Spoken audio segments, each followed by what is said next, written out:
কোরবানির ঈদ, আপনারা সবাই গরুর মাংস তৈরি করতেছেন।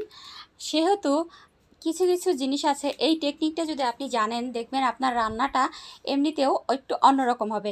আপনি মাখিয়েই রান্না করুন আর বোনা বোনা করে রান্না করুন, আপনার রান্নার উপকরণটাই কিন্তু অনেক কিছু।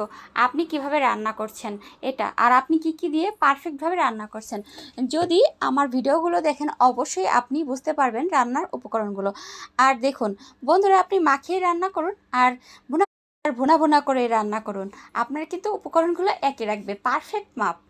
আর যেগুলোই দিবেন সেগুলো কিন্তু একই ধরনের জিনিসই দেবেন, একটু ভুনা করে বা হাতে মাখিয়ে, এটাই হচ্ছে পার্থক্য। কিন্তু আপনাদের কিন্তু স্বাদটা কিন্তু একই রকম থাকবে। এক এক সময় এক একটা সব সময় এক ধরনের খাবার খেতে ভালো লাগে না, তাই চেষ্টা করবেন যে একটু ভিন্ন ভিন্ন করতে। তারপর কিন্তু উপকরণগুলো কিন্তু একই দিতে হবে। আর দেখুন, এই তো আমি আজকে একটু ভুনা ভুনা করে রান্না করব।